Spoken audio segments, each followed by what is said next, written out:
ជំរាបសួរលោកគ្រូអ្នកគ្រូដែលកំពុងតែទស្សនាការផលិតវីដេអូខ្លីរបស់ខ្ញុំបានថ្ងៃនេះខ្ញុំនឹងផលិតមាតិកាវីដេអូមួយស្ដីអំពីប្រវត្តិវត្តសង្កែមានឈ្មោះជាផ្លូវការថាវត្តឥន្ទ្រាធិបតីវត្តនេះត្រូវបានកសាងឡើងក្នុងទសវត្សរ៍ឆ្នាំ1900នៅក្នុងសម័យលោកម្ចាស់កថាថនឈុំដែលក្នុងសម័យនោះ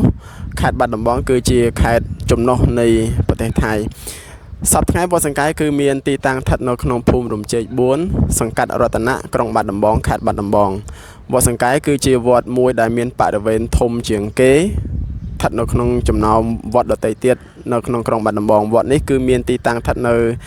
ខាងកើតនៃត្រើយស្ទឹងសង្កែជាប់ជាមួយនឹងសួនសម្ដេចកន្លះហំសខេង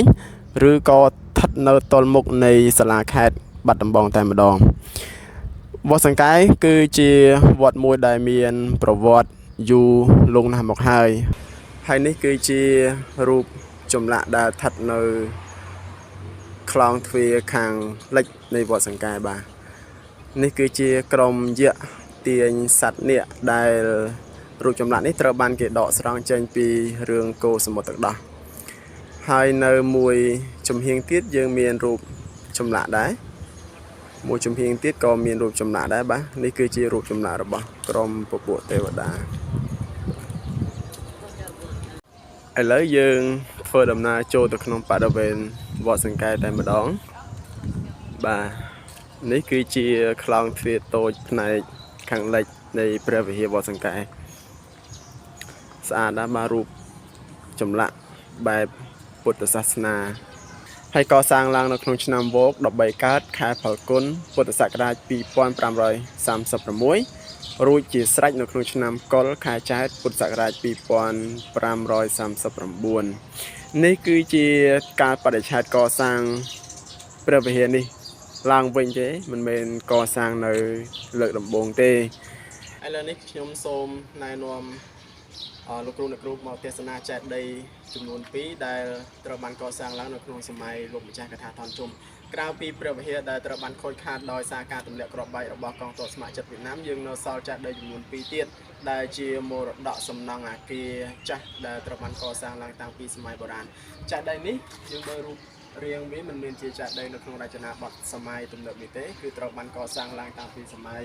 លោកម្ចាស់ហើយយើងនៅឃើញមានឈ្មោះរបស់អ្នកដែលត្រូវបានគេកសាងដើម្បីឧទ្ទិសជូនពួកគាត់គឺឈ្មោះថាលោកជំទាវថាប់ធីមចេតិយនេះមានចំនួន2នេះគឺជាចេតិយរបស់លោកជំទាវថាប់ធីមហើយមួយទៀតគឺជាចេតិយសម្រាប់បង្កជាតិរបស់គ្រួសាររបស់លោកម្ចាស់កថាថនឈុំផងដែរឥឡូវនេះខ្ញុំសូមណែនាំដល់ទាំងអស់គ្នាមកទស្សនាចេតិយមួយទៀតដែលជាចេតិយមានរូបរាងដូចជាចេតិយខាងនោះដែរគឺមានពណ៌សចេតិយនេះក៏ជាចេតិយដែលសម្រាប់តម្កល់ធាតុរបស់ខ្សែរាជវង្សរបស់លោកម្ចាស់កថាថនផងដែរហើយនេះគឺជាឈ្មោះដែល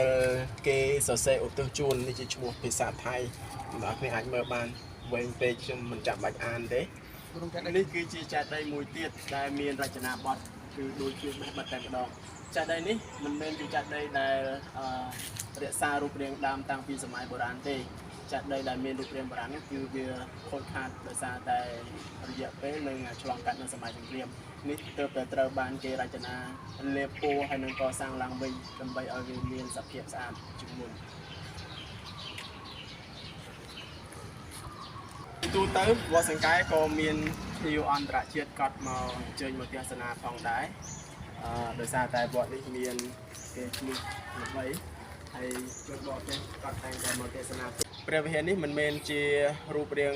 ដើមរបស់ព្រះវិហារវត្តសង្កែទេព្រះវិហារដើមគឺត្រូវបានខូចខាតទាំងស្រុងដោយសារតែការទម្លាក់គ្រាប់បែករបស់កងទ័ពស្ម័គ្រចិត្តវៀតណាម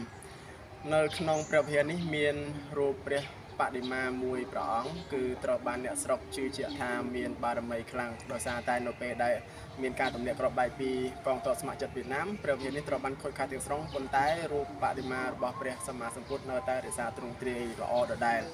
ហើយអ្នកស្រុកនៅក្នុងក្រុងបាត់ដំបងតែងតែគោរពបូជានិងមលាបំណន់នៅព្រះវិហារវត្តសង្កែនេះ